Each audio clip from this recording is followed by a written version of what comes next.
So hey everyone, welcome back to my cooking series. तर आज मी बनवणार आहेत आळूच्या पानाची वडी। आता ही वडी विशेषतः महाराष्ट्रामध्ये नागपंचमीच्या दिवशी किंवा श्रावण महिन्यामध्ये खूप बनवल्या जातात आणि लोकंसुद्धा खूप आवडीने खातात। आणि ही आळू वडी आपल्याला साधारणपणे आपण डाळ भात, पापड, भजे आणि आळूच्या पानाची वडी हे कॉम्बिनेशन खूप छान आहे। सहसा हे महाराष्ट्रामध्ये खूप छान प्रसिद्ध आहे। तर आपण चला रेसिपी सुरुवात करूया। खलबत्त्यामध्ये आपल्याला हिरव्या मिरच्या घ्यायच्या, त्याच्यात लसूण टाकायचं आणि जिरे टाकून चांगलं असं दरदरं कुटून घ्यायचं। हे कुटून झाल्यानंतर एका बाउलमध्ये आपल्याला जेवढं तुम्हाला आळूच्या पानाची वडी बनवायची आहे त्याचप्रमाणे तुम्हाला बेसनसुद्धा घ्यायचं आहे। इथं बेसन मी साधारण 2 वाटी घेतलेलं आहे, कारण की माझ्याकडे आळूच्या पानाची वडी जे 3 किंवा 4 पानं आहेत, तर त्यानुसार मी 2 वाटी बेसन घेतलं आहे। त्याच्यानंतर त्याच्यामध्ये आपल्याला कोथिंबीर टाकायची आहे। आपण ठेचलेला जो काही ठेचा आहे तो टाकायचा आहे। चवीप्रमाणे मीठ आणि हळद टाकून याच्यात थोडं थोडं आपल्याला पाणी टाकायचं आहे आणि बॅटर असं घट्ट ठेवायचं आहे। जास्त पातळ बॅटर करू नका, नाहीतर तुमची आळूच्या पानाची वडी ही कुरकुरीत होणार नाही। स्क्रीनवर तुम्ही बघा, मी जशी जशी रेसिपी बनवत आहे तुम्ही तशीच करा, कारण की तुमची आळूची पानाची वडी ही छान क्रिस्पी होईल। आता हे सगळं झाल्यानंतर आपल्याला आळूच्या पानाचे जे काही आपले पानं आहे ते छान स्वच्छ धुवून घ्यायचे आणि त्याला सुकवायचे। तसंच ओल्या याच्यावर जर आपण हे काही बॅटर लावलं ना ते आणखी पातळ होईल। त्याच्यामुळे पानं चांगली स्वच्छ धुवून तिला कपड्यांनी पुसून सुकून द्यायचे। त्याच्यानंतर आपले पाने घ्यायचे आणि ह्या पाण्यावरती आपल्याला आपण जे काही हे बॅटर तयार केलेलं आहे ते एक एक एक एक करून लावायचं आहे। तुम्हाला नंतर स्क्रीनवर दिसेल मी कशाप्रमाणे लावलेला आहे। त्याच्यानंतर ना याच्यामध्ये आपल्याला तीळसुद्धा टाकायचे आहे। हे एक ऑप्शनल आहे, जर तुम्हाला नसेल आवडत तर तुम्ही नका टाकू, पण ट्रेडिशनल पद्धतीमध्ये तीळसुद्धा टाकतात। ही मी जे काही तुम्हाला दाखवत आहे पद्धत पूर्ण ट्रेडिशनल आहे।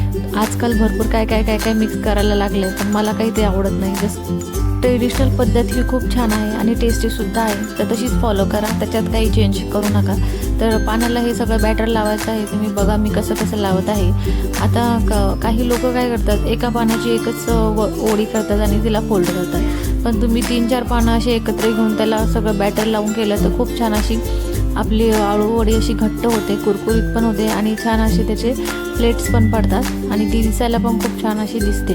तर हे सगळं प्रोसेस आपल्याला सेम 3ही पानावरती करायची आहे, जेणेकरून आपली एकच आळू वडी होईल, पण ती अशी जाड आणि मस्त अशी त्याचे आढ्या पडलेल्या राहते। आता हे सगळं झाल्यानंतर आपल्याला स्टीमरमध्ये हे स्टीम करायला ठेवायचं आहे 10 ते 15 मिनटं।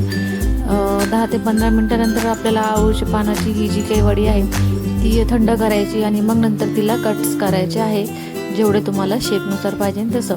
आता इथे माझ्याकडे काही स्टीमर नव्हतं, तर मी घरगुतीच उपाय ट्राय केला, कारण की आम्ही इकडे दोघंच असल्यामुळे गावाकडून आम्ही जे काही सामान आणलं होतं ते काही फक्त थोडंच होतं। तर मी असंच घर बसल्या काही ना काही हॅक तयार करत असते।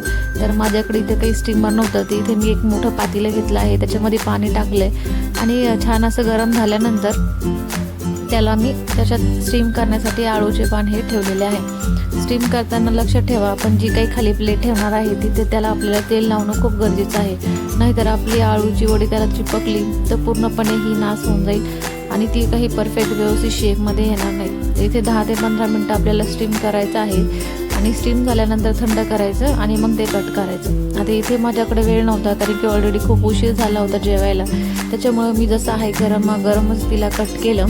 कट करताना मला थोडेफार चटके बसत होते, त्यामुळे मी तुम्हाला सांगत आहे की थंड करूनच तुम्ही कट करा। जर तुम्हाला घाई गडबड असेल तर तुम्ही चमच्याच्या साहाय्याने त्याला साईडला पकडा आणि मगच कापा, नाहीतर खूप चटके बसतात। आता तसं सांगायला गेलं तर ट्रेडिशनल पद्धतमध्ये फक्त आपल्याला तव्यावरतीच सेलो फ्राय करायचं असतं, पण हे डीप फ्राय केल्यानंतर खूप छान क्रिस्पी होतं। ते मी ते डीप फ्राय करणार आहे आणि माझ्या घरच्यांना काहींना फ्राय केलेलं नाही आवडत, तर मी त्यांना काही स्टीमच तशी ठेवलेली आहे, ते काही मी तळलेले नाही। इथे मी माझ्यापुरतेच काहीतरी फ्राय करून घेतले। फ्राय करताना आपल्याला गॅसची फ्लेम ही मीडियम नाही ठेवायची किंवा लहानही नाही ठेवायची, पूर्ण फुल फ्लेम करायची आणि छान चांगलं कडकडीत तेल तळल्यावर आपल्याला हे आळूची पानाची वडे काढून घ्यायची। फायनली जर तुम्ही बघू शकता खूप छान असे घेरदार आणि खूप छान त्याला मिऱ्याही पडलेल्या आहे आपल्या आळूच्या पानाच्या वडीला, आणि क्रिस्पी तर खूप छान झालेली आहे आणि टेस्टला पण खूप छान झाली। व्हिडिओला नक्की लाईक करा।